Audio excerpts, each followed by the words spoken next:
नमस्कार दोस्तों, स्वागत है आप सभी का आज के इस इम्पोर्टेंट सेशन में। जी हाँ दोस्तों, आज का ये सेशन डेडिकेटेड है उन लोगों के लिए जो भाई अपने इन्वेस्टमेंट को सबसे पहला प्रायोरिटी देते हैं कि वो सेफ रहे भैया हमारा। और आज के समय में सेफ इन्वेस्टमेंट मतलब बैक्ड बाय गवर्नमेंट, यानी कि हमारा इन्वेस्टमेंट सेफ रहे और हमारे इन्वेस्टमेंट के ऊपर एक रेगुलर इनकम हमारे पास आती रहे। शेयर मार्केट में क्या उथल पुथल हो रहा है, जियो पॉलिटिकल क्या घटनाएं हो रही है, उनसे भैया हमारा इन्वेस्टमेंट पर कोई असर नहीं पड़ना चाहिए। हमें जो है अपना एक मंथली जो है रेगुलर बेसिस पे इनकम मिलती रहे। ऐसे ऑप्शन जो खोजते हैं उनके लिए आज का ये सेशन डेडिकेटेड है। आज के इस सेशन में मैं आपको बताऊंगा एक ऐसे सरकारी इन्वेस्टमेंट ऑप्शन के बारे में, स्कीम के बारे में, जो आपको है 8.8% का रिटर्न आपको लाकर देगी। जी हाँ, बिल्कुल आपने सही सुना। मैं बताऊंगा आपको इन्वेस्टमेंट ऑप्शन किस तरह आप 8.8% का इंटरेस्ट जो है वो पा सकते हैं अपने इन्वेस्टमेंट पे। और सबसे बड़ी बात भैया, आपको कोई टेंशन लेने की ज़रूरत नहीं पड़ेगी। ये एक सरकारी स्कीम है, बैक्ड बाय गवर्नमेंट है, यानी कि भैया आपका पूरा भरोसा है। आपका इन्वेस्टमेंट गवर्नमेंट के भैया हाथ होना, बैक बाय होना, कहने का मतलब इन्वेस्टमेंट आपका पूरा सेफ है। ऐसा नहीं कि मैं आपको कोई यहाँ पे प्राइवेट स्कीम में ऐड करके प्राइवेट स्कीम के डिटेल में बताऊंगा। मैं आपको जो भी बताऊंगा यहाँ पे गवर्नमेंट स्कीम बताऊंगा। और गवर्नमेंट स्कीम अगर मैं बताऊंगा इसका मतलब भैया आपका इन्वेस्टमेंट पूरी तरह से सिक्योर होने वाला है। ऐसा नहीं प्राइवेट सेक्टर में भैया, मान लीजिए आप कहीं बैंक में भी आप इन्वेस्टमेंट करते हैं, 5 लाख तक का आपका वहाँ पे कवर रहता है गवर्नमेंट के द्वारा, अगर बैंक डूब भी जाती है खुदा ना खास्ता। लेकिन यहाँ पे सरकारी स्कीम में क्या होता है, आपका पूरा पैसा जो है भैया वो सेफ रहता है गवर्नमेंट के तरफ से। गवर्नमेंट स्कीम है, डिटेल में जानने के लिए अंत तक बने रहिएगा वीडियो को, बहुत ही ज़्यादा इंपॉर्टेंट वीडियो होने वाला है। लाइक के चैनल को सब्सक्राइब करते चलिए ताकि ऐसी वीडियो हम आपके पास रेगुलर लाते रहें। तो सर जी, आप सामने जो देख पा रहे हैं वो एक वर्किंग है और ये वर्किंग मैं आपको समझाने वाला हूँ। उससे पहले मैं आपको कुछ डिटेल जो है इस स्कीम की मैं दे देता हूँ। तो दोस्तों, आज हम लोग बात करने वाले हैं जिस गवर्नमेंट स्कीम की, वो है पोस्ट ऑफिस का MIS स्कीम। इसको बोलते हैं MIS स्कीम, पोस्ट ऑफिस की। अब ये MIS स्कीम होती क्या है भैया? मान लीजिए कि आप चाहते भैया मेरे इन्वेस्टमेंट पे एक रेगुलर मंथली इनकम आती रहे और मैं एक लमसम अमाउंट से, फॉर एन एग्जाम्पल, आपने कहीं से एक लमसम आपने कॉर्पस प्राप्त किया, आपके हाथ में कहीं से एक लमसम अमाउंट आया, किसी कारणवश से कहीं से आपने कर कॉर्पस किया, वहाँ से तुड़वाया, आपने कोई प्रॉपर्टी सेल आउट किया, या फिर आपको कोई ऐसा लमसम अमाउंट मिला जो मैच्योरिटी वगैरह हुआ आपके अकाउंट का। तो ऐसे हालत में आप एक सोचोगे कि मैं इस लमसम अमाउंट को एक बार जमा दे दूँ और इस पर रेगुलर मेरे को मंथली इनकम आती रहे भैया। ठीक है, तो ये स्कीम है पोस्ट ऑफिस का MIS स्कीम इसको बोलते हैं, जिसके बारे में मैं आपको बताने वाला हूँ। मुख्य विशेषता क्या है भैया? ये भारत सरकार की गारंटी के साथ आती है। जी हाँ दोस्तों, गवर्नमेंट बैक्ड बाई है, भारत सरकार की पूरा विश्वास है आपका। यहाँ पे कोई पैसा आपको डूबने का कोई चांस नहीं है। भारत सरकार का गारंटी, यानी कि आपका पूरा पैसा जो है पूरी तरह से सुरक्षित निवेश आपका यहाँ पे रहेगा। दूसरी बात, हर महीने निश्चित ब्याज आपके खाते में आता रहेगा, यानी कि आपके अकाउंट में आपका हर महीने का जो इनकम, जो आपका इंटरेस्ट है वो क्रेडिट हो जाएगा। ऐसा नहीं कि आपको भैया किसी को मांगना, भैया मेरा पैसा आया नहीं अभी आप जल्दी भेज दो यार। आपके अकाउंट में पैसा जो है सही समय पे मंथली क्रेडिट हो जाएगा आपका इंटरेस्ट, और आपको किसी तरह से कोई दिक्कत का सामना नहीं करना पड़ेगा इंटरेस्ट लेने के लिए। ठीक है, बाजार के उतार चढ़ाव से कोई इस पे प्रभाव नहीं है। नियमित कैश फ्लो के लिए आपके लिए ये बेस्ट ऑप्शन होने वाला है। अब चलिए इसे भैया हम लोग जान लेते हैं एलिजिबिलिटी क्या है। भैया अब ये MIS का जो है, यानी कि पोस्ट ऑफिस में जो MIS खाता खोलेंगे उसकी एलिजिबिलिटी क्या है वो डिटेल हम लोग जान लेते हैं। पोस्ट ऑफिस में MIS जब आप खोलेंगे तो निम्नलिखित लोग जो है वो खोल सकते हैं। कोई भी भारत की नागरिक हो, कोई भी भारतीय नागरिक इसमें खाता खोल सकता है। मिनिमम आयु 18 वर्ष होना चाहिए। सिंगल अकाउंट और जॉइंट अकाउंट दोनों अकाउंट खोलने का यहाँ पे ऑप्शन है, यानी कि आप सिंगल अकाउंट अपने नाम पर खोल सकते हैं अगर 18 वर्ष के ऊपर का अगर आपकी उम्र है तो, ठीक है।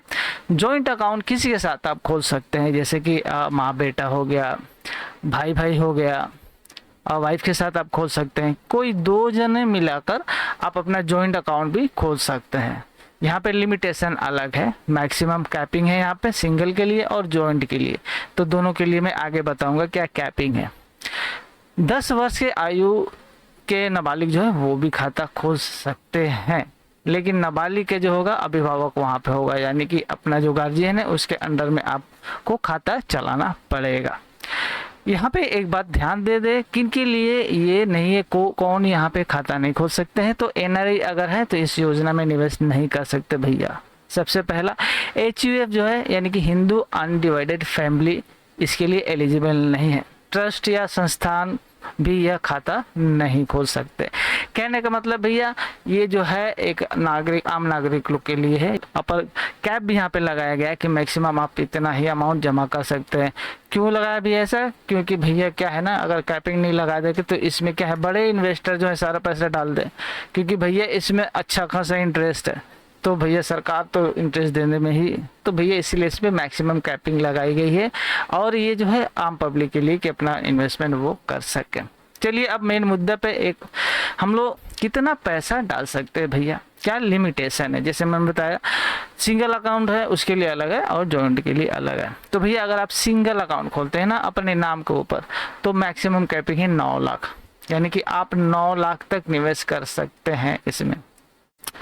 जॉइंट अकाउंट अगर आप खोलते हैं किसी के साथ, आप अपने बेटे के साथ, आप माँ बाप या फिर वाइफ के साथ, किसी 2 जन को मिलकर अगर जॉइंट अकाउंट आप खोलते हैं, उसमें जो मैक्सिमम लिमिट 15 लाख रुपये तक है, ठीक है, उससे ज़्यादा आप नहीं कर सकते।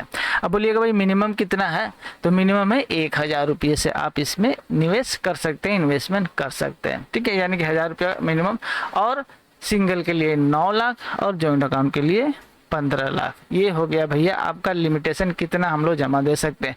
चलिए अब हम लोग जान लेते हैं मंथली इनकम कितनी मिलेगी। मुद्दे की बात यहाँ पे आइए भैया। सबसे पहले जान लेते हैं वर्तमान ब्याज दर जो है वो 7.4% का प्रति वर्ष का है, यानी कि पर एनएम का 7.4% इंटरेस्ट आपको इस पे मिलता है। लेटेस्ट अपडेट जो मैं बता रहा हूँ। अब भैया आप यहाँ बोलेंगे आपने तो बोला 8.8% का इंटरेस्ट, बिल्कुल सही बोला सर जी, मैं उस पॉइंट पे भी आऊँगा, मैं बताऊँगा 8.8 कैसे करेंगे, 7.4 को 8.8 कैसे करेंगे। 7.4 तो आपको इसमें MIS से मिलेगा। अब उसको 8.8 करने के लिए भैया हम यहाँ जुगाड़ लगाएंगे, वो भी सरकारी होगा, डोंट वरी, सरकारी ही स्कीम होगा।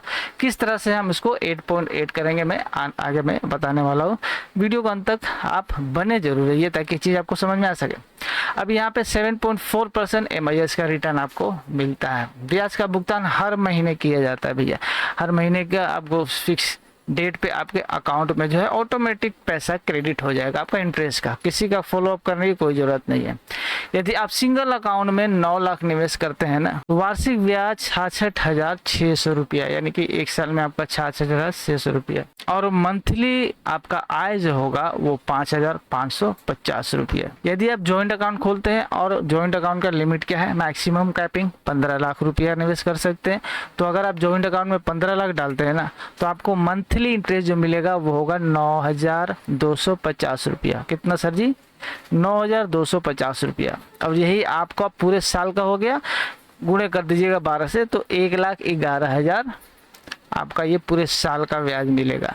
और मंथली आपके अकाउंट में 9,250 रुपया ये आपका आता रहेगा। तो ये भैया आपका इंटरेस्ट की बात है। यहाँ पे कुछ बातें आपके ध्यान देने वाली है, जरूर दीजिएगा। ब्याज हर महीने आपके खाते में जमा कर दिया जाएगा, टाइम पे चला आएगा। आप चाहें तो इस राशि को पुनर्निवेश भी कर सकते हैं उसी में, ठीक है, पैसा आप निकाल रहे हैं उसको पुनर्निवेश भी कर सकते हैं। ब्याज पर TDS नहीं काटा जाता है, लेकिन यह आपका जो स्लैब रेट है उसके हिसाब से आपको अपने इनकम टैक्स जब रिटर्न भरेंगे तो अपने स्लैब रेट के हिसाब से आपको रिटर्न जो है इनकम में दिखाकर आपको यहाँ पे अपना जो है टैक्सेबिलिटी वगैरह चार्ज करके टैक्स पे करना पड़ेगा, ठीक है। अब आते हैं मेन मुद्दे पर भैया। जो भैया हम लोग यहाँ पे जो है जुगाड़ की बात कर रहे थे कि 7.4% MIS का जो रिटर्न है उसको हम लोग 8.8 कैसे करेंगे। तो सबसे पहला बात, इसमें जो है आपका जो पोस्ट ऑफिस का जो है MIS 7.4% आपको इंटरेस्ट लाकर दे रहा है। अब ये जो आपका जो इंटरेस्ट मिल रहा है हर महीने खाते में आ रहा है, आप चाहें, पहली बात यहाँ पे एक चीज़ आप ध्यान लीजिए कि भैया ये जो है आपको जो इंटरेस्ट जो मिल रहा है, अगर ये आपके लिए ज़रूरी है, जो आप इसे री इन्वेस्टमेंट नहीं कर सकते तो आप वो देख लीजिए। पहले री इन्वेस्टमेंट नहीं कर सकते तो आप अपना जो काम है, जो खर्चा है वो उसमें लगाइए। लेकिन आप अगर इन्वेस्टमेंट करना चाहते हैं, जो आपको मंथली मिल रहा है, जो भी आपका 9,250 रुपया 15 लाख के ऊपर, उसको अगर आप री इन्वेस्ट कर रहे हैं, यहाँ पे हम लोग कंसिडर कर रहे हैं री इन्वेस्ट अगर करते हैं, तो उस मंथली इनकम को, मंथली इंटरेस्ट को जो आपको मिल रहा है वो पोस्ट ऑफिस में ही RD आप उसको खोलकर उसमें जमा देने जाइए। यानी कि क्या हुआ, मंथली आपको यहाँ से पैसा आ रहा है, मान लीजिए 9,250 रुपया आपको हर महीने आ रहा है। अब उस अमाउंट को आप यहाँ पे RD में डाल दे रहे हैं, हर महीने आ रहा है, आप उसे कन्वर्ट करके इधर स्वैप करके RD में डाल दे रहे हैं। यानी कि आप उस पैसे को री इन्वेस्ट कर दे रहे हैं। तो अगर मान लीजिए आपने अगर सिंगल अकाउंट में 9 लाख का MIS किया है तो 5,550 रुपया ब्याज आपको प्राप्त हो रहा है। तो उसको आपने पूरे साल में अगर किया 12 से, तो 5,550 को हर महीने RD में जमा करते गए। तो RD की अवधि अगर 5 साल भी रखते आप तो मैच्योरिटी पर एक बड़ी राशि आपकी हो जाएगी। अब इससे फ़ायदा क्या होगा, नियमित आय भी मिलती रहेगी, आपका रेगुलर इनकम भी होता रहेगा, साथ ही एक बड़ा आपका फंड भी तैयार होता रहेगा। और सबसे बड़ी बात, आपको इस पे कंपाउंडिंग यानी कि RD पे आपको कंपाउंडिंग इंटरेस्ट का भी लाभ मिलेगा। भविष्य के लक्ष्यों के जैसे बच्चों की पढ़ाई, यात्रा, आपका कोई भी इमरजेंसी फंड वगैरह है, आपके बच्चों चिल्ड्रन के फर्दर एजुकेशन के लिए ये जो चीज़ है वो बहुत ही उपयोगी होती है। मान लीजिए आपने जॉइंट अकाउंट खोला, 15 लाख रुपया आपने इन्वेस्ट किया, वन टाइम इन्वेस्टमेंट। अब इस पे जो है आपको MIS इंटरेस्ट रेट क्या है, जैसे मैंने बताया 7.4% का आपका अभी चल रहा है। तो मंथली आपको MIS से 9,250 रुपये मिल रहा है। इसको आप ईयरली 5 साल में अगर टोटल गेन देखेंगे तो आपका यहाँ में 5 साल यानी कि 60 महीने में 5,55,000 रुपया ये आपका जो है इंटरेस्ट हो जाएगा। ये total interest, total net gain है फ्रॉम MIS 5 सालों में। अब यहाँ पे आते हैं, मान लीजिए आपका जो इंटरेस्ट आ रहा है उसे MIS से जो टोटल आपका 9,250 पर मंथ के हिसाब से, उसको आपने RD में कैलकुलेट कर दिया, RD में री इन्वेस्ट कर दिया। तो RD में 9,250 आपने इन्वेस्ट किया, यानी कि पूरे 5 सालों के लिए आपने 5,55,000 रुपया किया। इस पे इंटरेस्ट आपको मिला 6.7% का। RD में आपको 6.7% का इंटरेस्ट आपको मिलता है, ठीक है। अब RD 10 ईयर, मान लीजिए 60 मंथ का, 5 साल का ये भी किया, तो 5 साल में आपका जो हो गया इन्वेस्ट टोटल 5,55,000 रुपया। अब यहाँ रिटर्न पे चलिए, हम लोग रिटर्न का कैलकुलेशन यहाँ पे कर लेते हैं, एस्टिमेटेड रिटर्न। अब एस्टिमेटेड रिटर्न जो है RD पे मैच्योरिटी पे 6.59,000 यानी कि 6,59,000 रुपया आपको मैच्योरिटी पे मिलेगा RD से। ध्यान दीजिएगा कितना बोले, 6,59,000, और आपने इन्वेस्ट कितना किया था, 5,55,000, ठीक है। अगर यहीं पे इसको ही आप इसे कैलकुलेट करें, अगर मैं निकालूँ तो दिस माइनस दिस, टोटल 1,04,000 रुपया ऐसे आपको यहाँ पे प्रॉफिट हो जाता है। अगर आप इन्वेस्ट नहीं करते, री इन्वेस्ट अगर नहीं करते अपने रिटर्न को, तो आपका जो है 5,55,000 ही रह जाता। अगर आपने री इन्वेस्ट किया तो यहाँ पे देखिए 6,59,000 मिला, ठीक है। अब MIS प्रिंसिपल रिटर्न 5 साल के बाद MIS से देखिए, MIS में क्या होता है, जैसे हम लोगों को 15 लाख से आपने किया, आपको हर महीने का इंटरेस्ट मिल तो रहा है, लेकिन आपका जो प्रिंसिपल है ना, आपने जो 15 लाख दिया है वो आपको जो मैच्योरिटी के बाद आपको पूरा मिल जाएगा, 15 लाख मिल जाएगा। तो आपका जो री इन्वेस्टमेंट से मिला 6,59,000, आपका 15 लाख जो है प्रिंसिपल मिल गया आपको MIS वाला। टोटल आपका यहाँ पे कितना हो गया, दोनों को ऐड कर दीजिएगा तो 21,59,000 टोटल आपका यहाँ पे टोटल कॉर्पस हो गया 5 साल के बाद। यहाँ पे अब यहाँ पे गेन का आपको क्या मिला, उसमें से 6,59,000। वही अगर आप इन्वेस्ट नहीं करते, री इन्वेस्ट नहीं करते, तो आपका सिर्फ होता है आपका ये मंथली इंटरेस्ट जो मिलता है आपको 5,55,000, उसके बजाय में आपको मिला 6,59,000। तो यहाँ पे अगर रेट ऑफ इंटरेस्ट कैलकुलेट करें तो 7.4% आपका हो गया MIS से, और 6.70% मिलता है RD पे, और ये क्वार्टरली आपको मिलता है। तो इसको अगर आप मंथली निकालिएगा ना तो समथिंग अराउंड आपका जो मंथली जो होगा, जो परसेंटेज में उसको ऐड करके 7.4 के साथ ऐड करिएगा, अप्रोक्स 8.8% आपका हो जाएगा अप्रोक्स रेट ऑफ इंटरेस्ट आपका टोटल रिटर्न का, टोटल रिटर्न दोनों मिलाकर MIS और RD का। तो इस तरह से अगर आप अपने रिटर्न को MIS का स्वैप करके री इन्वेस्ट करके आप अपने रिटर्न को जो है 7.4 से 8.8 कर सकते हैं। इन्फॉर्मेशन अगर अच्छी लगी तो एक लाइक कर दीजिएगा। कोई भी सवाल है आप कमेंट में ज़रूर पूछ सकते हैं। चलिए इस वीडियो को ख़त्म करते हैं, मिलते हैं ऐसे एक ही और वीडियो के साथ। तब तक थैंक्स फॉर वॉचिंग। जय हिंद।